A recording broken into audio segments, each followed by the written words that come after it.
నమస్తే కళ్యాణ్ గారు. నమస్తే జయ. నమస్తే అండి. సుప్రియ అని ఒక అమ్మాయి మనకి మెయిల్ చేసింది కళ్యాణ్ గారు. ఏంటో ప్రేమ వ్యవహారాలే ఎక్కువగా మనం మాట్లాడాల్సిన పరిస్థితి వచ్చింది. సుప్రియకి ఫోన్ చేస్తానండి. చేయండి మేడం.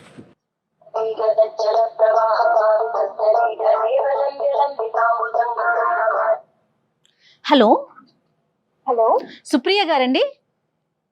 అవునండి, ఎవరు? నేను జయానండి, అందమైన జీవితం ప్రోగ్రామ్ నుంచి కాల్ చేస్తున్నాను. Okay, hello madam. హాయ్ అండి సుప్రియ గారు, బాగున్నారా? ఎస్ అండి, I'm good. How are you? Yeah fine అండి. మీరు మెయిల్ చేశారు. కళ్యాణ్ చక్రవర్తి గారు కూడా, డాక్టర్ గారు నాతో పాటు ఉన్నారు, స్టూడియోలో ఉన్నాము. ఓకే, ఒకసారి మాట్లాడతారా?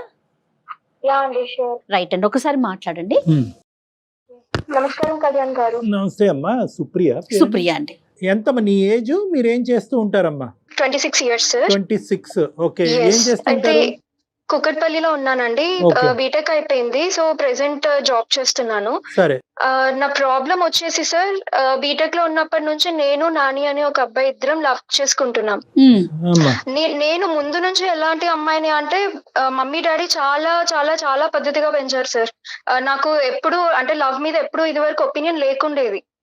కానీ బీటెక్ 1 year అయిపోయిన తర్వాత నానిని చూసి చూసి చూసి అతను అంత మంచివాడు సార్. మా ఫ్రెండ్స్ లోనే ఎవరికి ఏ సిచ్యువేషన్ వచ్చినా, ఇప్పుడు ఎంత టఫ్ సిచ్యువేషన్ వచ్చినా వాడు చాలా మోటివేట్ చేసేది.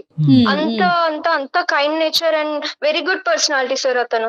రైట్. Okay. అర్థమైందమ్మా. సో వాడిని 1 year చూసాను నేను. వెంటనే ఏమి ప్రపోజ్ చేయలేదు Propose అతనికి. 1 year చూసాను. ఆ జర్నీ 1 year తర్వాత ఇంకా మేమిద్దరం 1 fine day వ్యాలంటైన్స్ డే రోజు ఇద్దరం ప్రపోజ్ చేసుకున్నాం. నేను నా సైడ్ నుంచి, అతని సైడ్ నుంచి, ఇద్దరు సైడ్స్ నుంచి ఉంది సార్. ఓకే. సో లవ్ చేసుకున్నాము, సరదాగా ఫ్రెండ్స్ అలా వెళ్లే వాళ్ళం బయటకి. ఇంకా మేము లవర్స్ కాబట్టి మేము పర్సనల్ గా వెళ్లే వాళ్ళము. ఇంకా అలా బాగా బాగా ఎంజాయ్ చేసాం సార్. బాగా తిరిగాము. మానసికంగా కూడా మేము చాలా కనెక్ట్ అయిపోయాం. కనెక్ట్ అయ్యారు. అది. అయితే ఇంకా కామన్ అది. ఆ జర్నీలో నేను కన్సీవ్ అయ్యాను సార్.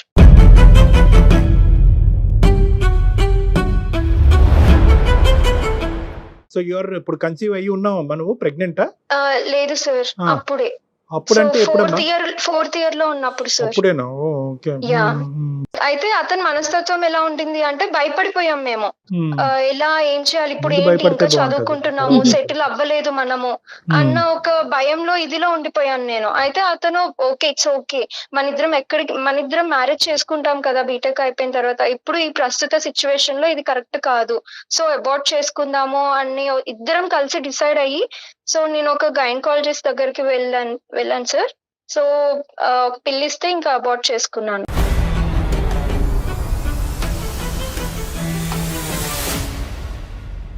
ఏదో సెలూన్ షాప్ కి వెళ్ళి హెయిర్ కటింగ్ చేయించుకున్నట్టు అయిపోయింది. చాలా సింపుల్.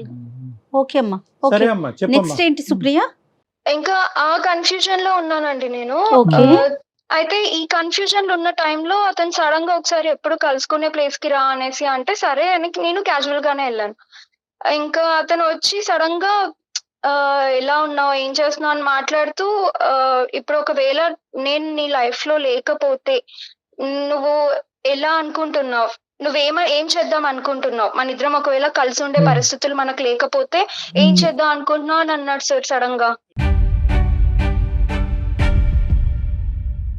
ఇక్కడ టాపిక్ ఏంటి అంటే సార్, వాళ్ళ మరదలంట యుఎస్ లో ఉంటుందంట. తను చిన్నప్పటి నుంచి వీడిని లవ్ చేస్తుంది. వీడికి తెలుసు అది, కాకపోతే వీడు అవాయిడ్ చేసేది.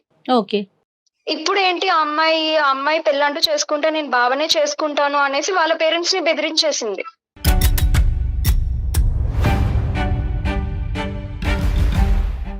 నేను పెళ్లి చేస్తారు అంటే చెప్పండి, యుఎస్ కి వచ్చి పెళ్లి చేసుకుంటాను, లేకపోతే ఇక్కడే ఉండి నేను సూసైడ్ చేసుకుంటాను, మీ ఇష్టం ఇంకా అనేసి తను మొత్తానికి అలా మాట్లాడేసింది. ఇతను ఏం చేస్తుంటాడమ్మా? ఇతను కూడా ఇప్పుడు సాఫ్ట్వేర్ జాబ్ చేస్తున్నాడు. నిద్ర ఐటీఏ. సో ఇదేంటమ్మా, ఈ ఇప్పుడు సూసైడ్ చేసుకుంటానని చెప్పి అతను మరదలు అంటూ అంతా కూడా ఇప్పుడు ఇదంతా లేటెస్ట్ స్టోరీయా? అవును సార్. ఇది లేటెస్ట్ స్టోరీ. అయితే ఫ్యూ మంత్స్ నుంచి జరుగుతుంది ఇది. ఇంకా నేను అతను నన్ను కన్విన్స్ చేయడానికి ట్రై చేస్తున్నాడు. ఎందుకు అనంటే ఆ అమ్మాయి అలా మాట్లాడేసరికి వీళ్ళ పేరెంట్స్ కూడా కన్విన్స్ అయ్యారు. ఎప్పుడో చిన్నప్పుడు వాళ్ళు మాట అనుకున్నారంట. బావ మరదలే కదా బావుంటది. ఏజ్ కూడా కరెక్ట్ గా ఉంది. వీళ్ళిద్దరికి మ్యారేజ్ చేద్దామని చిన్నప్పుడు అనుకున్నారంట. ఇప్పుడు ఈ అదే. అమ్మాయి ఇలా మాట్లాడేసరికి సరే ఇంకా తినకే ఇచ్చి మ్యారేజ్ చేద్దాము. మన ఇంటి అమ్మాయి మన ఇంటికే వస్తుంది కదా అని వీళ్ళు అనేసారంట. ఇంకా ఇతనికి చెప్పారంట, నాన్న ఇట్లా నాన్న అనేసి చెప్తే ఇతను ఏం చెప్పలేదంట ఫస్ట్. కానీ వాళ్ళ మదర్ కి నాకు తెలిసి ఎప్పటి నుంచో డౌట్ ఉంటుంది సార్. అయితే తను ఇంకా వెంటనే ప్రామిస్ తీసుకుందంట. ఇలా వెంటనే చేయి తీసేసుకొని ప్రామిస్ వేసేసుకుందంట. నువ్వు కానీ ఇప్పుడు పెళ్ళంటూ పెళ్లి చేసుకుంటే? చేసుకోకపోతే నేను చచ్చిపోతాను అని ఒట్టు తీసేసుకుందంట ఆమె.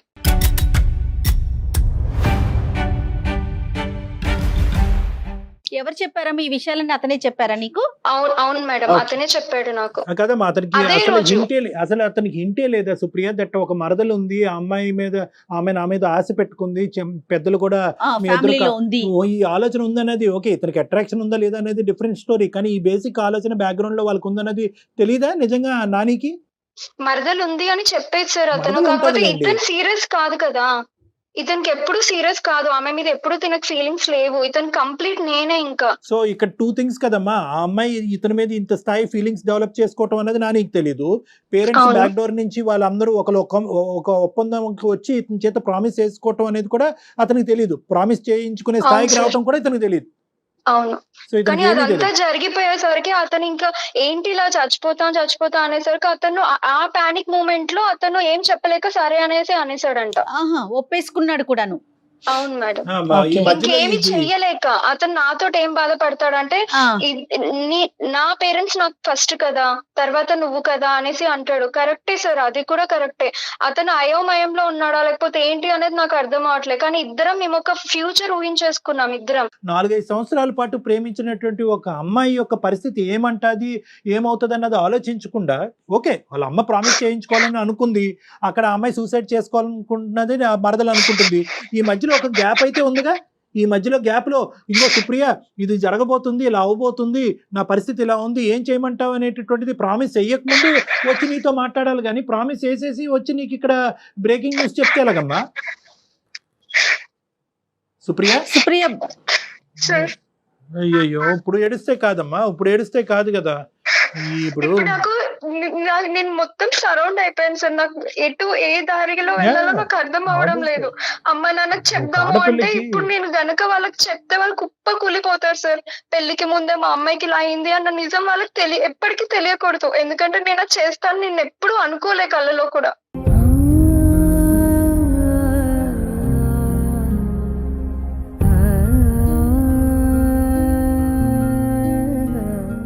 ఎందుకంటే ఒక ఆడపిల్లకి ఒక ఫిజికల్ బాండ్ ఏర్పడిన తర్వాత ఇమోషనల్ గా కనెక్టివిటీ అనేది 10 times పెరిగిపోతుందండి. She can't think about any other man in her life. Yes, exactly అండి. కాదమ్మా, ఇప్పుడు సుప్రియ, ఇప్పుడు అతను వర్జన్ నాకు అర్థం కావట్లేదు. ఏమంటాడు అతను? అంటే ఇంకా నీ మన ప్రేమ ఇంకా గుడ్ బై చెప్దాం అనుకుంటాడా, లేదంటే ఇది ఇలా ఫ్రెండ్షిప్ లాగా, లేదంటే ఇంకో షిప్ లాగా కంటిన్యూ చేద్దాం అంటాడా, ఫైనల్ గా మరదలనే చేసుకుంటానంటాడా, ఏమంటాడు? మరదలకి మొగ్గు చూపుతున్నారు. మీరు నాకు అదే హెల్ప్ చేయాలి సార్. నాకు అతన్ని కన్విన్స్ చేయాలి అంతే. అతను ఒక భయంలో ఉన్నాడు, ఎవరో చనిపోతారు, వాళ్ళు చనిపోతారు అని. కానీ ఇక్కడ నేను ఆ టెన్షన్ లో నేనేదో ఒకటి అయిపోతాను నువ్వు కదా సార్. చచ్చిపోతే నువ్వు కాదమ్మా, మేము అదే కన్విన్స్ చేస్తాం. అది తాత్కాలికమే కదా, పర్మనెంట్ సొల్యూషన్ కాదు కదా. అవును. అది ఒక పాయింట్ నాన్న, మేడం చెప్పింది అదొక ఇంపార్టెంట్ పాయింట్. కన్విన్స్ చేయటం, బతిమాలటం, కాళ్ళ వేళ్ళ పట్టం అనేది. పెళ్లి కదా ఇది. ఎందుకంటే ఈ ప్రేమలో ఎంత బలం ఉంది, ఎందుకు ఇంతకాలం మీరు ప్రేమించుకుని కమిట్ అయ్యారు అనేటటువంటి అంశాలు మా అందరికంటే అతనికే బాగా తెలుసు. ఈ రోజు మేము కొత్తగా వచ్చి అతన్ని బతిమాలుకునేది ఏంటి, అది కాదు. అంతకంటే ముందు ఏంటంటే వాళ్ళు చనిపోతారు అనేటటువంటి బాధ ఉన్న వ్యక్తికి ఈరోజు అదే థ్రెట్ నువ్వు చేస్తే నేను చచ్చిపోతానంటే అప్పుడు ఏం డెసిషన్ తీసుకుంటాడు? నువ్వు చచ్చిపోయినా పర్లేదు, మా అమ్మ చచ్చిపోకూడదు అంటాడా? సో అది ఇదేంటంటే కూడా ఉమ్, అలా కూడా అడిగాను సార్. కానీ నేను ఎప్పుడు కూడా అతనికి ప్రెషర్ ఇవ్వాలనుకోలేదు. అతను కూడా మొత్తం నాతో నువ్వే అలాగే బిహేవ్ తీసుకుంటావమ్మా? చేసే అతను.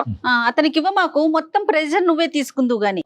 అతనికి ఇండివిజువాలిటీ లేదు, ఒక నిర్ణయం మీద నిలబడలేడు, ముందు ఆలోచించవలసింది ముందు ఆలోచించకుండా తర్వాత పరిణామాల గురించి బాధపడతాడనే వ్యక్తిత్వంతో నువ్వు ప్రయాణం 4 సంవత్సరాల పాటు చేసావు. అరగంటలో మాకు అర్థమైనటువంటి ఒక అంశం, 4 సంవత్సరాలు ఈ వ్యక్తి యొక్క వ్యక్తిత్వం అర్థం కాలేదు.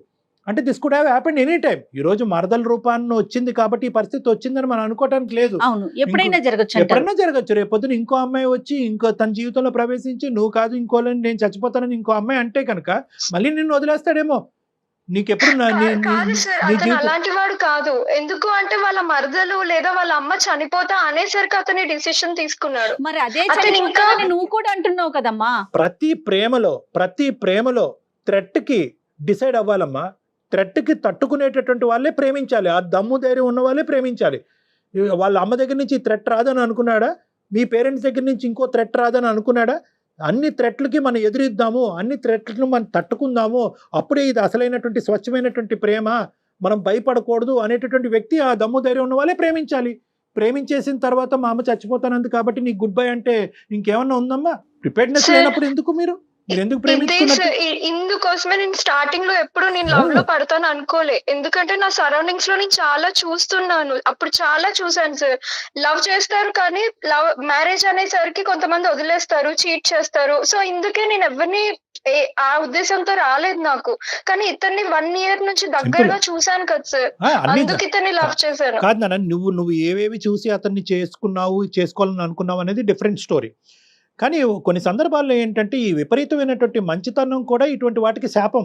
ఇప్పుడు ఇదే డైలాగ్ నువ్వు అతనికి చెప్తే మా అమ్మ చచ్చిపోతానంటుంది, ఇక్కడతో మన ప్రేమకు తుది పలుకు గుడ్ బై అని ఉంటే అంటే తను యాక్సెప్ట్ చేస్తాడా? మరి ఇప్పుడు ఏం చేద్దామమ్మా? మీరు ఏదో ఒకటి చేసి తనని కన్విన్స్ చేయండి సార్ ప్లీజ్. సరే పేరెంట్స్ ముందు నేను ఇలా నిల్చోలేను సార్. నేను వాళ్ళకి ముఖం కూడా ఇలా చూపించుకోలేను. నా పేరెంట్స్ తట్టుకోలేరు అది. కానీ ఇతన్ని కూడా వదులుకోలేను సార్. ఇందుకే మేము అంటాం మా ప్రేమించడం తప్పులేదు, కానీ ప్రేమించేటటువంటి క్రమంలో అన్ని ఇదే జీవితం అని చెప్పి బ్లైండ్ ఫెయిత్ తో ముందుకెళ్ళిపోయి మెడకి ఏమొచ్చి ఏదో ముడిపడిన తర్వాత పేరెంట్స్ కి చెప్పాలి, పేరెంట్స్ కి చెప్పేటటువంటి పరిస్థితి పేరెంట్స్ యాక్సెప్ట్ చేయరనేది ఈ లాస్ట్ సీన్ లో పేరెంట్స్ ని తీసుకొస్తున్నారు చూడు, అది మీరు చేసే ప్రధానమైనటువంటి తప్పిదం. సరే, ఇప్పుడు అతను ఏమంటాడు అన్నది ఒకసారి చూద్దాం అమ్మా. అతను ఉన్నాడు అసలు మాట్లాడతారు సార్. అతనికి విషయం ఏం తెలీదు. నేను లైన్ కనెక్ట్ చేస్తాను అతనికి. మీరు మాట్లాడే వ్యక్తి మీ కాల్ ని హోల్డ్ లో పెట్టారు, దయచేసి లైన్ లో వేచి ఉండండి. హలో నాని. యా సుప్రియ, చెప్పవే, ఏం చేస్తున్నా? ఏం లేదు, నువ్వు ఫ్రీగానే ఉన్నావా? యా ఫ్రీగానే ఉన్నా. నేను సుమన్ టీవీకి మెయిల్ చేశాను. కళ్యాణ్ చక్రవర్తి గారు లైన్ లో ఉన్నారు. ఏంటి ఇది? ఎందుకు టెన్షన్ పడుతున్నావు? ఎక్కడెక్కడికో ఫోన్ చేస్తున్నావు, ఎక్కడెక్కడికో వెళ్తున్నావు. నేను నీకు జాగ్రత్తగా అన్ని విషయాలు ఎక్స్ప్లెయిన్ చేశాను కదా, ఎందుకు భయపడి ఏదేదో చేస్తున్నావు? ప్లీజ్, నేను కొంచెం ఇన్సెక్యూరిటీ ఫీల్ అవుతున్నాను. అందుకే నాకు ఇంకా ఒక్కటే ఆప్షన్ ఇది, ఒక్కసారి మాట్లాడు ప్లీజ్. సార్ లైన్ లో ఉన్నారు. సరే మాట్లాడు. నాని. హలో నాని. యా చెప్పండి సార్. నాన్న, ఇప్పుడు సుప్రియ ఒక సమస్యను మా దగ్గర తీసుకొచ్చింది. ఎందుకంటే దానికి ఈరోజు వాళ్ళ పేరెంట్స్ దగ్గర వెళ్ళి ఆ సమస్యకి పరిష్కారం వెతికేటటువంటి పరిస్థితి లేదు. ఎందుకంటే ఆ అమ్మాయి జీవితం ఇప్పుడు చాలా రిస్కీగా ఉంది. మోస్ట్ ఇంపార్టెంట్ థింగ్ ఇక్కడ ఏంటంటే మీ ఇద్దరిది ఒక లవ్ స్టోరీ, చాలా సాఫీగా ముందుకెళ్ళింది, ఇమోషనల్గా ఫిజికల్గా బాండ్ అయ్యారు. ఆ అమ్మాయి ఆఖరికి ప్రెగ్నెంట్ అయ్యి అబార్షన్ అయ్యేటటువంటి పరిస్థితి వరకు వచ్చింది. నువ్వు లేక నేను లేక నువ్వు ఉండలేవు అనే ప్రామిసులు వేసుకున్నారు. అన్నీ కొనసాగేటటువంటి పరిస్థితిలో ఈరోజు నీకేదో సమస్య వచ్చింది కాబట్టి ఈరోజు సుప్రియకి గుడ్ బై చెప్పాలి అని అనుకుంటున్నావు అని అంది. ఏంటి నన్ను అసలు ఈ సబ్జెక్ట్ ఏంటి? సార్ అలా అని ఏం లేదు సార్, గుడ్ బై చెప్పడం అనేది ఏం లేదు. నాకు యాక్చువల్ గా పరిస్థితి వల్ల అలా చేయాల్సి వచ్చింది. అదే ఏంటి పరిస్థితి? సార్ యాక్చువల్ గా ఏం జరిగిందంటే, మా చుట్టాల ఒక అమ్మాయి ఉంది సార్ యుఎస్ లో. ఓకే. వాళ్ళు మా మామ వరుస అవుతారు. అమ్మాయి నీకు మరదలు అవుతుందా నాన్న? వరుస అవుతుందా? అవును, వరుస. సొంత మేనమామ కూతురా నాని? యా, సొంత మేనమామ కూతురు. వాళ్ళు ఎలా అంటే ఇప్పుడు పేరెంట్స్ వచ్చేసి వాళ్ళకి చిన్నప్పటి నుంచి మాట్లాడడము అలా వెళ్ళడం, మాకు ఫ్యామిలీ గ్యాదరింగ్ జరిగేది. సో అమ్మాయి నాతో ఎమోషన్స్ పెట్టేసుకొని నాతో లవ్ లో ఉంది. సో నాకు చెప్పకపోవడం, నా పైన ఇంట్రెస్ట్ పెంచుకోవడం అలా జరిగిన తర్వాత ఒక డే వాళ్ళ పేరెంట్స్ అని చెప్పేసింది. చెప్తే వాళ్ళ పేరెంట్స్ మా పేరెంట్స్ తో మాట్లాడి మాట తీసుకున్నారు మేడం. వీళ్ళు మాట్లాడేసుకున్నారు పెద్దలు ఇద్దరు కూడా. కదా ఇరువైపులా. అమ్మాయి ఏంటి, అమ్మాయి ఇతను లవ్ చేస్తుందా? ఇతన్ని ఇష్టపడుతోంది చిన్నప్పటి నుంచి. చిన్నప్పటి నుంచి ఆ అమ్మాయి ఇష్టపడుతుంది కానీ ఇతనికి తెలీదా ఆ అమ్మాయి ఇతనికి తెలియదట, కానీ వాళ్ళ పేరెంట్స్ చెప్పడం, వాళ్ళ పేరెంట్స్ వచ్చి వీళ్ళ పేరెంట్స్ తో మాట్లాడేసి ఓకే అనేసుకున్నారు. మరి మీ పేరెంట్స్ మీకు చెప్పలేదా ఇట్లా ఆ అమ్మాయి ఇష్టపడుతోంది, ఇంత వాళ్ళ విడ్డూరంగా. పెద్దలు వచ్చి మాతో మాట్లాడారు, సొంత మేనమామే అంటున్నారు కదా? అవును మేడం, ఆ. ప్రాబ్లం ఇక్కడే. యాక్చువల్ గా నాకు నా పేరెంట్స్ వచ్చేసి చెప్పలేదు. ఆ, సో మెయిన్ ఇష్యూ అదే. వాళ్ళు డైరెక్ట్ వాళ్ళకి మాట ఇచ్చేసేసరికి బేసిక్ గా మాకు పేరెంట్స్ కి నాకు బాండింగ్ ఎలా ఉంటది అంటే మేము కొంచెం కన్జర్వేటివ్ గానే ఉంటాం. రైట్ అండి. ఎంత మామూలు family విషయాలు అయితే ఓకేనమ్మా, ఇది పెళ్లికి సంబంధించిన, మీ జీవితానికి సంబంధించిన విషయం కదా. ఈ రోజుల్లో కూడా ఇంకా అలా ఉన్నారా, మీకు చెప్పకుండా మాటలు ఇచ్చేసి కదా? హ్మ్. ఈ అంతే, అంతే. రోజుల్లో కూడా ఉన్నారంటే మేము ఎక్సెప్షనల్ కేసు అని అనుకోవచ్చు. మేబీ అన్ని ఎక్సెప్షనల్. ప్రేమించిన వాళ్ళ తర్వాత పెళ్లి నమ్మకం. వరకు వచ్చేటప్పటికి అన్ని ఎక్సెప్షనల్ కేసెస్. అది కాదు, నేను ఒక రెండు లాజికల్ పాయింట్స్ అడుగుతా. ఒకటి, ఆ అమ్మాయి నిన్ను ప్రేమించేసింది కాబట్టి ఈ రోజు ఆ అమ్మాయి నువ్వు లేకుండా ఉండలేకపోతుంది అనేటటువంటి ఉద్దేశంతో ఇప్పుడు సుప్రియకి మీరు దూరం అవుతున్నారా? అంటే సుప్రియని పెళ్లి చేసుకోకూడదని అనుకుంటున్నారా, లేదంటే మీ అమ్మగారు చనిపోతాను అనేటటువంటి మాట వల్ల అనుకుంటున్నారా, లేదంటే రెండిట్ల వల్లనా? సార్, సుప్రియకి దూరం చేయాలి, నేను దూరం పెట్టాలి అని అసలు నేను ఎప్పుడు ఊహించలేను సార్. అది ఎప్పుడు అనుకోలేదు, కానీ First of all, ఫైనల్ గా నేను- జరిగేది అదేగా. ఇప్పుడు ఫైనల్ గా నువ్వు చెప్పేది అదే కదా. ఇప్పుడు ఈ But అంటే నువ్వు దూరం సుప్రియని పెళ్లి చేసుకుంటావా? పెళ్లి అయితే నేను పేరెంట్స్ కి మా పేరెంట్స్ మాట ఇచ్చారు కాబట్టి నేను కూడా పేరెంట్స్ మాట బేజారలేను కాబట్టి వాళ్ళ ప్రకారమే చేసుకోవాల్సి వస్తుంది మరి సార్. మరి సుప్రియ ఆ ఏంటి? విషయంలో సుప్రియ వాళ్ళు strict. సుప్రియకి మాట ఇచ్చావు, చాలా ఇచ్చావు. నేనేమైపోండ్రా మరి? ఉమ్. నన్నేం చేయాలనుకుంటున్నావు? ఎన్ని అనుకున్నాం మనం నాని, ఎన్నో అనుకున్నాం కదా, మన కాదు ఇంకో నాన్న, ఆప్షన్ నువ్వు లేదు అని ఎందుకు అనుకున్నాం కదా. ఇప్పుడు ఎందుకు ఇలా మాట్లాడుతున్నావు? ఏంటి సుప్రియ, నువ్వు కూడా అలా మాట్లాడితే ఎలా? నేనేంటో నీకు తెలియదా సరిగా? నేనేంటో నీకు తెలుసు, నువ్వేంటో నాకు తెలుసు. నువ్వు కూడా అలా మాట్లాడితే ఎలా? అసలుకి మా పేరెంట్స్ ని ఎలా వదులుకోమంటావు చెప్పు? ఏమన్నా అంటే నేను చనిపోతా అని మా అమ్మ అంటుంది. మరి ఆ, నేనేమైపోవాలి? మా మరదలు కూడా మరదలు పక్కన పెట్టు, తన తర్వాత నా తర్వాత వచ్చింది తను. ఇప్పుడు నేనేమైపోవాలి చెప్పు, నా ఫ్యూచర్ ఏమైపోవాలి, నేనేమైపోవాలి చెప్పు. అలా అంటే ఎలా సుప్రియ? నా గురించి తెలుసు కదా. ఇప్పుడు అమ్మ ఫస్ట్ నుంచి ఈయన ఇంతేనమ్మా, మాట్లాడే ధోరణి గాని ఆ విధానం మెతక అంతేనా సుప్రియ? కర్ర ఎరగదు, పాము ఆ. సాగదు.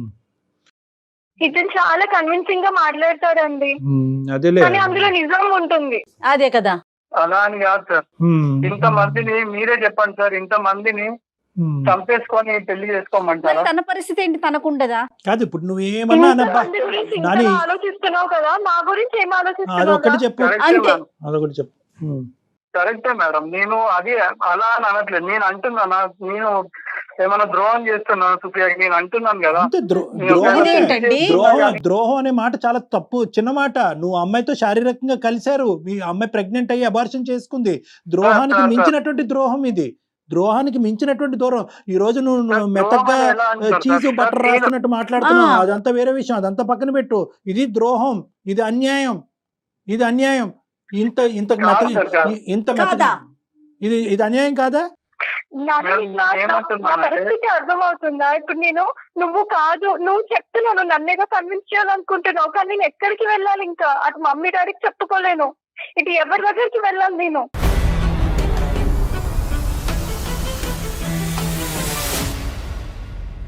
చూడు సుప్రియ, నువ్వు కన్విన్స్ చేయడానికి ట్రై చేస్తున్నావు, కానీ వాళ్ళని కన్విన్స్ చేయడానికి ఎందుకు ట్రై చేయట్లేవు? ఫస్ట్ నా మాట విను సుప్రియ, నువ్వు కొంచెం ఆ ఏడవడం ఆపేసి. నేనేమంటున్నానంటే, ఇప్పుడు నా పేరెంట్స్ ని వాళ్ళని వేరే వాళ్ళని అందరినీ పక్కన పెట్టేసి నీతో వస్తే ఎంతమంది బాధపడుతున్నారు. నువ్వు ఏంటో నాకు తెలుసు, నువ్వు నన్ను అర్థం చేసుకుంటావు కాబట్టి నా ఫీలింగ్స్ అని నీతో షేర్ చేసి ఆ కాన్ఫిడెన్స్ తోనే నీకు చెప్పి అదే ఇండైరెక్ట్ గా కన్విన్స్ చెప్తున్నా. చేయాలని అంతే కదండి. చూస్తున్నాను. అతను నేను మా opinion. అమ్మాయిని కాపాడుకుంటాను, నువ్వు వేరే పెళ్లి చేసుకోండి. ఇతను నేను కావాలంటున్నాడు, అటు వాళ్ళని వదులుకోలేను అంటున్నాడు. నిన్ను కావాలని అనుకోవట్లేదు. నేను అంటున్నాను. నువ్వు దయచేసి ఇంకా మబ్బులోంచి బయటకు రా, వర్షం పడింది. నేను ఇక్కడ ఒకే పాయింట్ నిన్ను అంటున్నాను, ఇంకా కావాలని అనుకుంటున్నాడు అనేటటువంటిది ఇక్కడ పాయింట్లెస్. అతను నిన్ను వద్దు అనుకుంటున్నాడు, ఇండైరెక్ట్ గా నీకు ఎగ్జిట్ చూపెడుతున్నాడు. నువ్వు ఇంకా సార్ వద్దనుకోవడానికి వెనకాల రీజన్ ఉంది సార్. సార్ ఇప్పుడు సుప్రియ రీజన్ నా ఉంది. లైఫ్ లోకి మధ్యలో వచ్చింది. నేను ఫస్ట్ నుంచి ఉన్న పేరెంట్స్ ని వదులుకోలేను కదా సార్. నా స్వభావం అది కాదు, నా పెంపకం కూడా అది కాదు. ఈ గొప్పే. సిచ్యువేషన్ మధ్యలో క్రియేట్ అయింది సార్. ఉమ్. మీరు ప్లీజ్ ఇది అర్థం చేసుకోండి. నేను అప్పటి నుంచి కొంచెం లోగానే మాట్లాడుతున్నా, ఎందుకంటే నేను వర్షన్ అర్థం చేసుకోవాలి. మీ వర్షన్, సుప్రియ వర్షన్ కూడా. ఉమ్. అంటే నేను మధ్యలో వచ్చాను కదా అని నేను మధ్యలో వెళ్ళిపోతాను అనుకుంటున్నావా? నో నో నన్ను ఎక్స్ప్లెయిన్ చేయండి సార్, వాళ్ళకి మేడం కి ఒకసారి ఎక్స్ప్లెయిన్ చేయండి నా వర్షన్ కూడా. చెప్పు. సార్ ఈ సిచ్యువేషన్ అనేది మేము 3 years 4 years ఖచ్చితంగా మేము రిలేషన్ లో ఉన్నాం సార్. ఒకరినొకరు అనుకొని ఒకరినొకరు అర్థం చేసుకొని బాగా తిరిగి ప్రతి సిచ్యువేషన్ హ్యాండిల్ చేసుకున్నాం. కానీ ఇలాంటి సిచ్యువేషన్ ఏదైతుందో సడన్ గా వచ్చిన సిచ్యువేషన్, ఇట్లాంటి సిచ్యువేషన్ హ్యాండిల్ చేయడానికి కానీ సడన్ గా మీరు అడిగినందుకు ప్రతి క్వశ్చన్ ని నేను ఆన్సర్ చేయడానికి కానీ కొంచెం ఆలోచించాను సార్. ఎందుకంటే నేను ఆల్రెడీ ప్రిపేర్డ్ లేను సార్. ఇది ఈ ఈ call కూడా నాకు sudden గా వచ్చింది. ఇవన్నీ పిచ్చి మాటలు కానీ నాని, ప్రిపరేషన్ అక్కర్లేదు. దీని ఇలాంటి వాటికి ప్రిపేర్ అయ్యి ఉండాలి. ఇవేమి సడన్ గా వచ్చింది అని అనుకో. ప్రేమలో ఇలాంటివి సడన్ గా వస్తూనే ఉంటాయి. ఇది సింపుల్ గా చెప్పాలంటే నీ చేతకాంతనం అని చెప్పాలి. చేత కాకపోతే కనుక ఆడపిల్లల జీవితాలని నాశనం చేయొద్దు. ఆడపిల్లలైనా అబ్బాయిలైనా కూడా చివరి నిమిషం వరకు తీసుకెళ్లి ఇప్పుడు సడన్ గా మాటలు మాట్లాడకండి సార్, ఆమె భయపడుతుంది.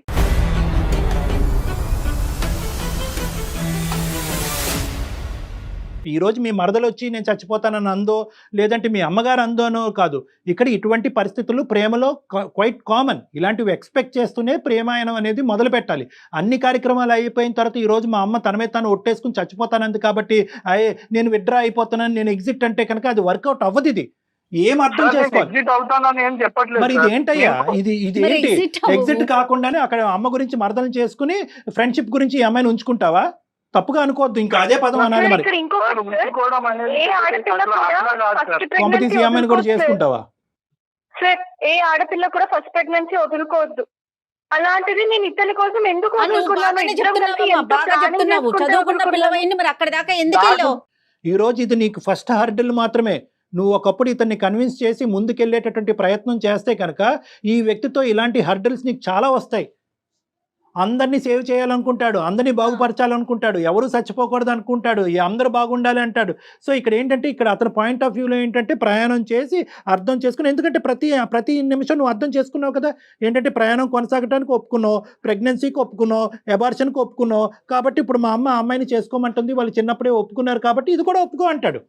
ఇంకా అన్ని అర్థం చేసుకుని నువ్వు అర్థం చేసుకుంటే సరిపోద్ది అంతే. ఇక్కడ నేను మా పేరెంట్స్ తో మాట్లాడి కూడా కన్విన్స్ చేశాను సార్. ఇవన్నీ నేను చేయలేదు అనుకుంటా. నువ్వు ఎంత అద్భుతంగా కన్విన్స్ చేసావు అనేది నీ మాట తీరులోనే అర్థం అవుతుంది.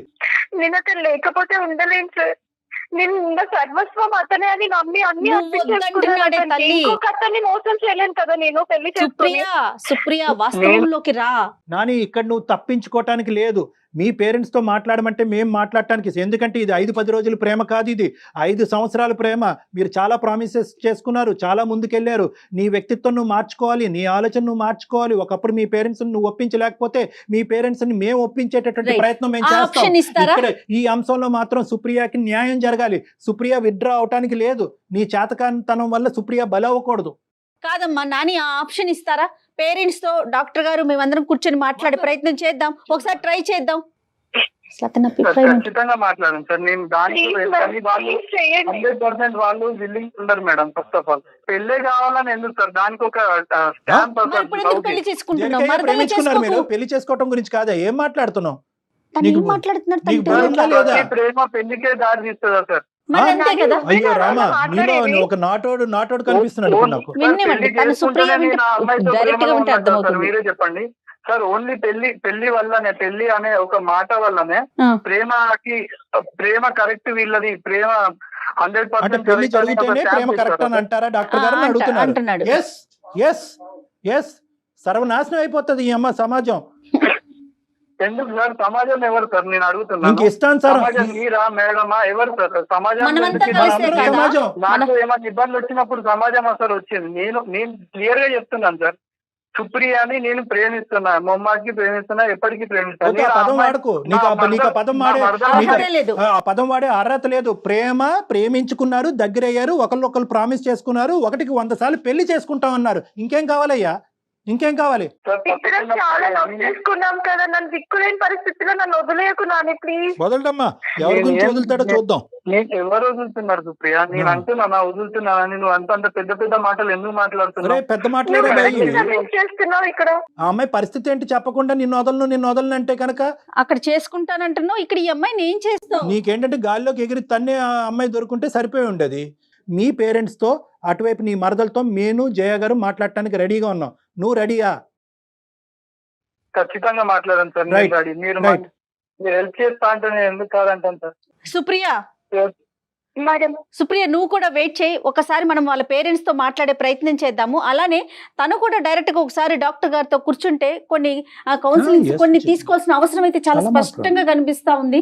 ఒకసారి మనం మాట్లాడినాక తర్వాత ఏం చేయాలనేది ఆలోచిద్దాం. అప్పటి వరకు నువ్వు డిప్రెషన్ లోకి వెళ్ళిపోమాకమ్మా, నువ్వు డిప్రెస్ అవ్వకు. నువ్వు ఓపెన్ ఎండెడ్ గా భయం వేస్తుంది మ్యామ్, ఎక్కడెక్కడ లేదు. మమ్మీ డాడీకి ఈ విషయం తెలుస్తుందో చెప్పాల్సి అమ్మా, వస్తుందేమో అని భయం ఈ- వేస్తుంది. చెప్పాల్సిందేనమ్మా. చెప్పాలమ్మా. ఈవెన్చువల్ గా మీ పెద్దవాళ్ళని ముసుగులో పెట్టకు. ఇప్పటికే నువ్వు ముసుగులో పెట్టి నువ్వే నువ్వు అన్యాయం చెప్పాల్సిందే. అయిపోతావు. ఈ రోజు ఈ వేదికలో తల్లిదండ్రులాగా మేము ముందుకు వచ్చి నీకు హెల్ప్ చేసాం. ఒకప్పుడు మేము లేకపోతే కనుక ఈవెన్చువల్లీ వాళ్ళు చెప్పాలిగా, నువ్వు చెప్పాలి కదా మీ పేరెంట్స్ కి. ఇప్పటికీ నువ్వు చెప్పొద్దని కోరుకోవద్దమ్మా సో సుప్రియ, చెప్పాలి. ఈ మొత్తం అంశంలో పేరెంట్స్ ని కూడా ఇన్వాల్వ్ చేస్తాం, వాళ్ళ పేరెంట్స్ ని ఇన్వాల్వ్ చేస్తాం, మీ మీ parents పేరెంట్స్ ని కూడా ఇన్వాల్వ్ చేస్తాం. నెంబర్ 1. నెంబర్ 2 ఏంటంటే 2 దారులు ఓపెన్ చేసి ఉంచు. ఇప్పటికీ కూడా మేమేమి నీకు కన్ఫర్మేషన్ ఇవ్వట్లేదు. You have to open both the doors. వాళ్ళ పేరెంట్స్ ఒప్పుకోవచ్చు, ఒప్పుకోకపోవచ్చు, వాళ్ళు ఇతనికంటే మొండిగా వాదించవచ్చు, ఏమన్నా జరగచ్చు. అటువంటి దిక్కుతోచినటువంటి వాతావరణంలో వెళ్ళేదానికంటే నీ జీవితం ఇంకో విధంగా చూసుకోవటం బెటర్. సో మా వంతు ప్రయత్నం అయితే మేము చేస్తాము. But entrance, exit 2 doors open చేసే ఉంచు. అన్నిటికీ రెడీగా ఉండు సుప్రియ. అలా ప్రిపేర్ అవ్వలేదు సార్, అవ్వలేకపోతున్నాను. అవ్వాలి. అవ్వాలి. ఏదన్నా మన మంచికే జరుగుతుందని అనుకుని ప్రిపేర్ అవ్వాలమ్మా. ఓకేనమ్మా? దీనికి ఓకే అంటే కనుక దాని ప్రకారం మనం ప్లాన్ చేద్దాం, నెంబర్స్ తీసుకుని. ఓకేనా? Okay sir. Okay okay. Nani ఓకేనండి మీకు? Okay sir. ఎలాగైనా కన్విన్స్ చేయండి సార్ వాళ్ళ పేరెంట్స్ ని. ఫస్ట్ ఆఫ్ ఆల్ వాళ్ళ పేరెంట్స్ తో మాట్లాడతాం, మీ వాళ్ళకి parents. అన్ని చేస్తాం. మీ పేరెంట్స్ ని కూడా ఇందులో ఇన్వాల్వ్ చేస్తాం. దయచేసి అది నువ్వు వద్దు అనొద్దు.